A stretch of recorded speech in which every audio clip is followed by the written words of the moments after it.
Assalamualaikum warahmatullahi wabarakatuh. Alhamdulillahillazi anzala sakinata fi qulubil mu'minin liyazdadu imanan ma'a imanihim. Asyhadu an la ilaha illallah wahdahu la syarikalah wa asyhadu anna Muhammadan abduhu wa rasuluh. Allahumma salli ala Sayyidina Muhammad wa ala alihi wa sahbihi ajma'in, amma ba'du.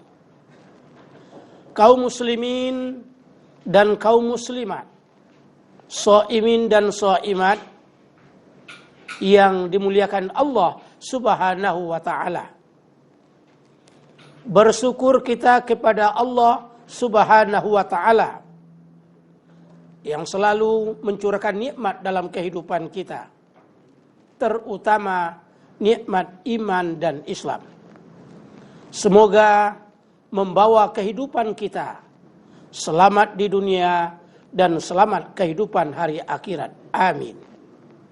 Salawat dan salam Allahumma salli ala Sayyidina Muhammad wa ala ali Sayyidina Muhammad kita sampaikan pula kepada Nabi besar kita Muhammad sallallahu alaihi wasallam. Shaimin dan shaimat yang kami cintai, pada kesempatan ini judul santapan rohani Ramadan kita adalah pelihara salat dalam kehidupan. Shaimin dan shaimat yang berbahagia, rukun salat, rukun Islam yang kita yakini dan kita ketahui sebagai seorang muslim, muslimah, ada 5. Yang kedua adalah mendirikan salat. Perintah salat tak sama dengan perintah wajib lainnya, seperti perintah puasa cukup turun ayat, perintah zakat cukup turun ayat, perintah haji juga cukup turun ayat. Sedangkan perintah salat bukan hanya sekedar menurunkan ayat, bahkan Nabi besar kita Muhammad sallallahu alaihi wasallam diperintahkan menjemputnya di hadapan Allah Subhanahu wa taala. Berarti salat merupakan kewajiban yang istimewa yang wajib kita pelihara dalam kehidupan kita. Awwalu ma yuhasabu bihil 'abdu yaumal qiyamati shalah. Demikian ucapan Nabi kita. Di hari akhirat, pertama yang akan diperiksa adalah salat. Bahkan apabila salat baik, akan baik ibadah lainnya.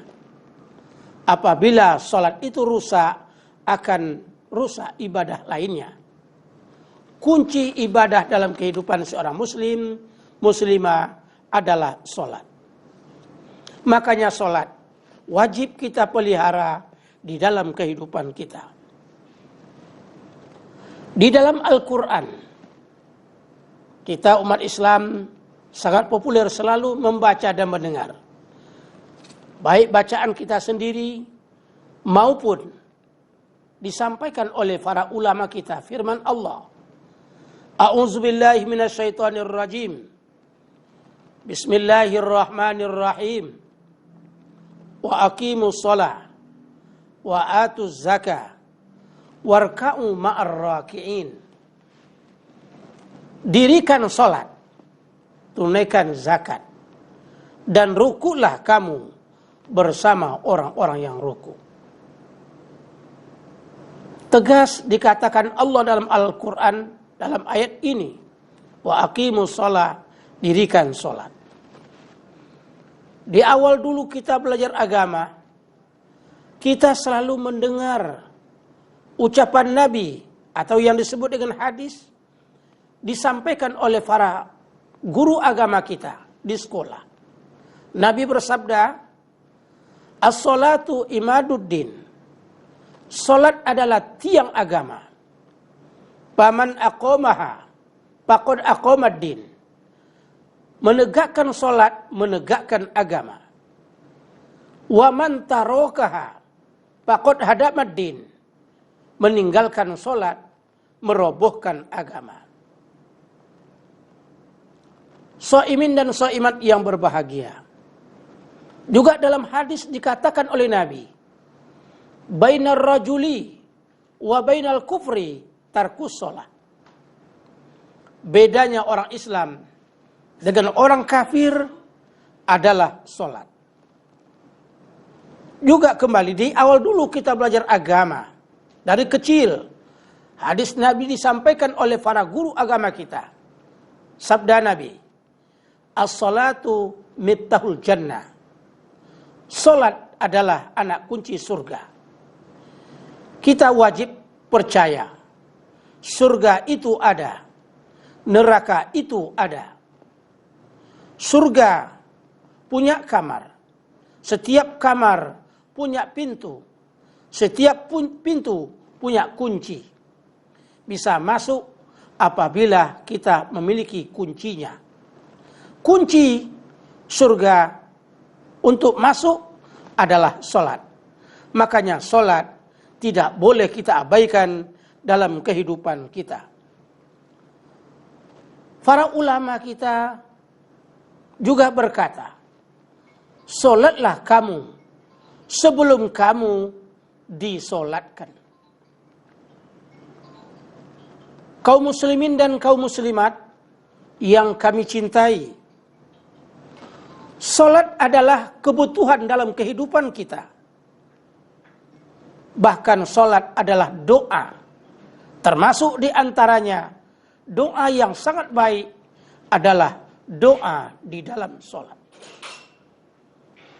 Oleh karena itu, menunjukkan salat adalah kebutuhan hidup sebagai seorang muslim dan muslimah, terutama tertera di dalam bacaan duduk antara dua sujud, yaitu Allahu Akbar, Allah Maha Besar, Rabbighfirli, ya Tuhanku ampunilah dosaku, warhamni, kasihanilah aku, wajburni, cukupkanlah kebutuhanku, warfa'ni, angkatlah derajatku, warzuqni, berilah aku rezeki, wahdini, tunjukilah diriku, wa'afini, sehatkanlah badanku, wa'fu anni, maafkanlah kesalahanku. Kaum muslimin dan kaum muslimat yang dimuliakan Allah Subhanahu wa ta'ala. Di dalam bacaan duduk antara dua sujud, jelas doa kita di dalam salat, mohon kita kepada Allah Subhanahu wa ta'ala merupakan kebutuhan dalam kehidupan kita. Makanya salat dikatakan adalah kebutuhan hidup kita, keperluan kita, dan bukan kebutuhan Allah Subhanahu wa ta'ala. Siapakah di antara umatku, di antara umat Nabi Muhammad maksudnya, yang menjaga, yang memelihara salat dalam kehidupannya? Pertanyaan itu dijawab oleh Nabi di hadapan sahabatnya, adalah umatku yang benar-benar beriman. Dan kita tidak boleh lupa, yang dikatakan iman adalah pengakuan di dalam hati, diucapkan oleh lidah, dan dibuktikan dengan amal. Itulah benar-benar orang beriman yang menegakkan salat dalam kehidupan.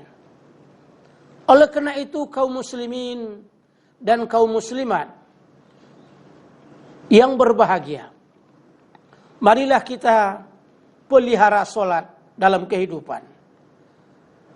Mulai dari diri kita, anak keluarga kita, dan orang-orang yang menjadi tanggung jawab kita. Di rumah tangga, ayah adalah seorang pemimpin. Dia akan diminta pertanggungjawaban jawab dalam hal pimpinannya.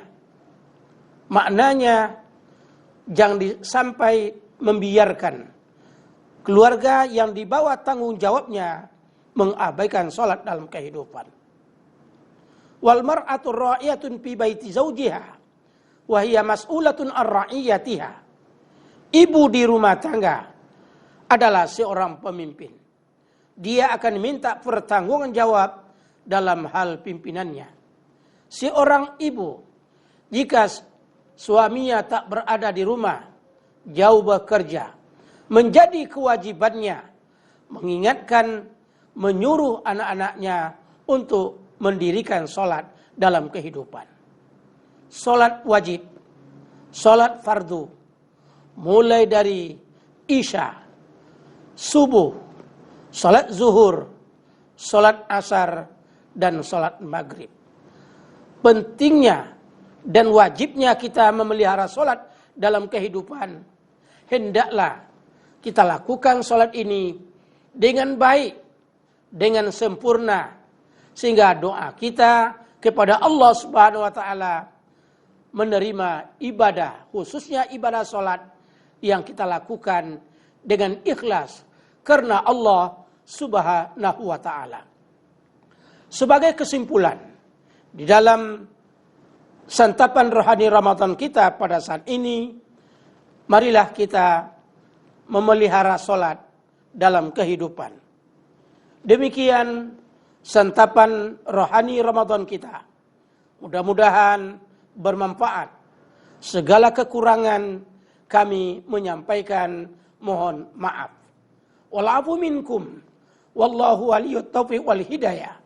Assalamualaikum warahmatullahi wabarakatuh.